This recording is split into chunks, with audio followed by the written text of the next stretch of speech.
हमारे political editor Aditi नागर इस समय न्यूज रूम से कनेक्टेड है। अदिति, ये चंद नाम इस समय मैंने बताया अपने दर्शकों को। अब सबसे बड़ा सवाल ये है कि बीजेपी क्या इसे लेकर के रणनीति बना रही है। एक्सटेंशन हमने जेपी नड्डा का देखा, लेकिन इस समय जो नाम इस समय राजनीतिक हलकों में है अदिति, उन सब के मायने भी बहुत है और इस समय उनकी पोजिशनिंग भी बहुत स्ट्रांग है। तो बीजेपी क्या कुछ अहम मुद्दे लेकर के चल रही है, या फिर वो कौन से फैक्टर्स होंगे जो इस बार राष्ट्राध्यक्ष के चुनाव में काम आएगा? सबसे पहले तो राष्ट्रीय अध्यक्ष के चुनाव में काफ़ी देरी हो चुकी है, जिसकी वजह है खुद आपस में भी जाहिर तौर पर किसी एक नाम पर कंसेंसस ना बन पाना। बीजेपी में भी कई गुट हैं जिसमें नामों पर कंसेंसस ना बन पाना, और दूसरी बड़ी बात है कि आरएसएस और बीजेपी मिलकर एक नाम तय करते हैं जिससे कि आरएसएस के संगठनात्मक जो तरीके हैं वो व्यक्ति आगे लेकर चले, और भाजपा के जो संस्कार रहे हैं, भाजपा की जो कार्यप्रणाली है उसको भी लेकर आगे बढ़े। तो वो व्यक्ति जो भाजपा और आरएसएस दोनों के संस्कार, संगठनात्मक संस्कारों को आगे लेके जा सके, वही व्यक्ति राष्ट्रीय अध्यक्ष बनता है। अक्सर ऐसा देखा जाता है।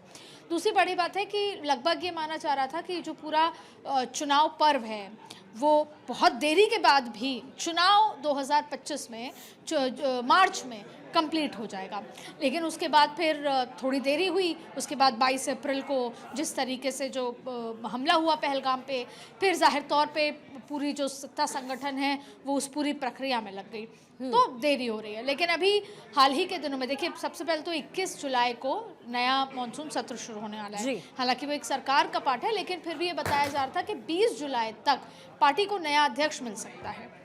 ऐसे में आपने कई नाम पढ़े जिसमें मनोहर लाल खट्टर, शिवराज सिंह चौहान, साथ में अभी महाराष्ट्र के सीएम देवेंद्र फडणवीस की बात कर लें, कभी कभी राजनाथ सिंह और नितिन गडकरी का नाम भी इसमें आता है, और इसके साथ साथ कभी कोई महिला नाम की भी चर्चा होती है, कभी महाराष्ट्र साउथ से जो हैं उनका नाम भी आता है।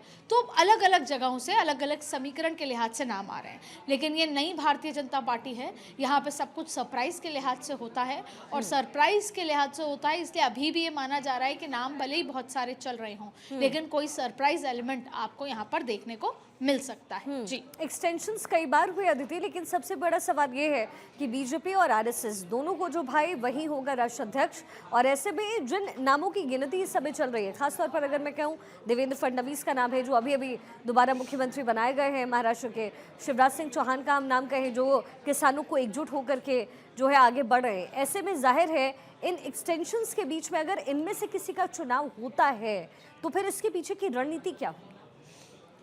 सबसे पहले मनोहर लाल खट्टर का नाम आप ले लें, उसके बाद शिवराज सिंह चौहान का नाम ले लें। जी, इस रेस में पहले भूपेंद्र यादव और जो उड़ीसा से जो नेता आते हैं धर्मेंद्र प्रधान, उनका नाम भी बहुत आगे था। ये 4 प्रमुख नाम थे।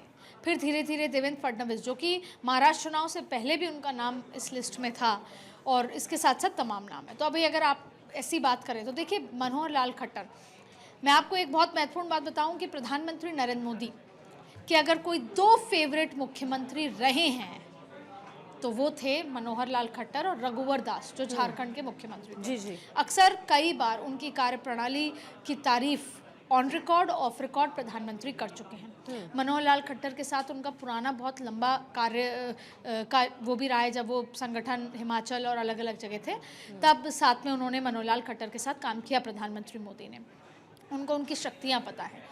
तो कहीं ना कहीं ये बताया जा रहा है कि प्रधानमंत्री नरेंद्र मोदी मनोहर लाल खट्टर की तरफ जाहिर तौर पे बीजेपी का झुकाव है।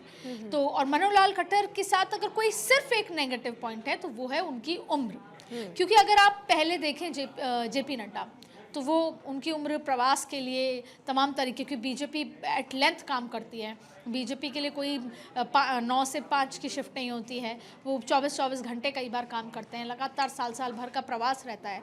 तो जेपी नड्डा का जिक्र कर लें, उससे पहले अमित शाह का जिक्र कर लें, उससे पहले राजनाथ सिंह का जिक्र कर लें, उससे पहले नितिन गडकरी, सब जब राष्ट्रीय अध्यक्ष बने तो उनकी उम्र ऐसी थी जिसमें वो प्रवास में भाग दौड़ कर सकते थे।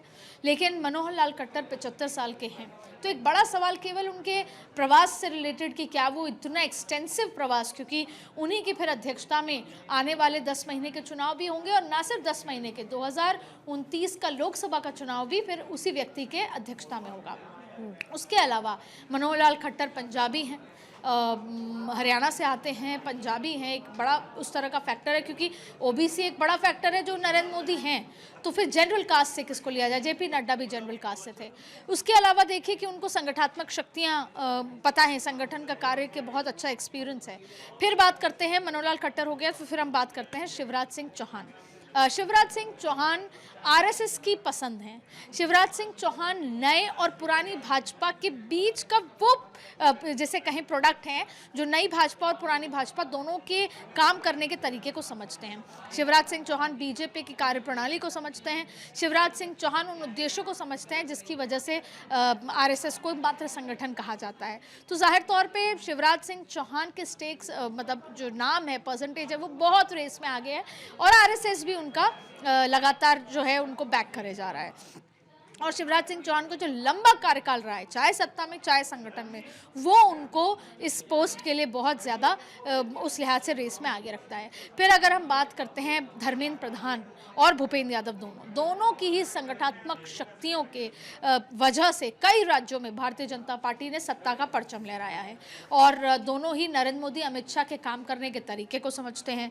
भूपेंद्र यादव और धर्मेंद्र प्रधान दोनों ही जिन जिन राज्यों में चुनाव के प्रभारी के तौर पे गए, वहां चुनाव जीत का निश्चित फॉर्मूला उन्होंने रखा है। पब्लिक डीलिंग उनकी बहुत अच्छी है, कार्यकर्ताओं के मन को समझते हैं, पुरानी और नई भाजपा को बेहतर तरीके से समझते हैं, तो इसलिए उनका नाम इस रेस में आगे है। बाकी भूपेंद्र यादव ओबीसी से आते हैं, तो इस लिहाज से भी देखा जाए अब आपको इन दोनों के, लेकिन अभी जो रेस में नाम है वो शिवराज सिंह चौहान, धर्मेंद्र प्रधान का आगे है। शिवराज सिंह चौहान और मनोहर खट्टर का सबसे आगे है। फिर बात आती है देवेंद्र फडणवीस। देखिए, देवेंद्र फडणवीस आरएसएस की चॉइस थी, इसलिए वो मुख्यमंत्री भी बने।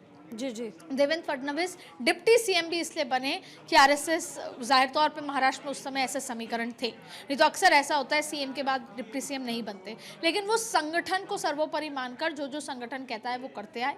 ब्राह्मण चेहरा हैं, युवा भी हैं, और लंबे रेस के घोड़े खुद को मानते हैं, तो जाहिर तौर पर कहीं ना कहीं से उनका नाम इस लिहाज से निकल कर आ जाता है। नितिन गडकरी भी आरएसएस की पसंद हैं, पहले राष्ट्रीय अध्यक्ष रह चुके हैं, तो ये तमाम फहरिस्त है। अब बात आती है कि जिस लिहाज से महिला का जिक्र होता है, हालांकि देखिए दिल्ली में महिला मुख्यमंत्री बना दी गई, इसके अलावा भी महिला राष्ट्रपति भी हैं, लेकिन कई बार ये बात सोर्सेज के लिहाज से, एनालिसिस के लिहाज से निकल कर आती है कि भारतीय जनता पार्टी उस देश की आधी आबादी को जैसे हक की बात करती हैं, भागीदारी का जिक्र होता है राजनीति में, तो कहीं ना कहीं कोई नया सरप्राइज एलिमेंट निकल कर आ सकता है। तो इस तरह से तमाम बात है। फिर हम साउथ का जिक्र करते हैं, तो आप देखिए प्रहलाद जोशी का भी नाम इसलिए एक डार्क हॉर्स की तरह हो सकता है क्योंकि प्रहलाद जोशी साउथ के हैं, ब्राह्मण हैं, और दूसरी बड़ी बात है कि कहीं ना कहीं जो साउथ इंडिया पर 2029 में जिस तरीके से भारतीय जनता पार्टी अभी एक्सटेंसिव काम कर रही है, उस लिहाज से बहुत इंपॉर्टेंट हो जाता है कि प्रहलाद जोशी को अगर बनाया जाता है तो एक ब्राह्मणों को बड़ा मैसेज, और उससे बड़ा मैसेज दक्षिण भारत में हो जाएगा, क्योंकि बहुत सारे संगठन के अलग अलग पद हैं जो नॉर्थ के भी हैं, लेकिन उस लिहाज से जो संगठन राष्ट्रीय संगठन महासचिव हैं बीएल संतोष, वो भी साउथ से आते हैं, तो वो कहीं ना कहीं दोनों बड़ी पोस्ट संगठन की साउथ में भी नहीं जा सकती, तो ये परम्यूटेशन कॉम्बिनेशन है।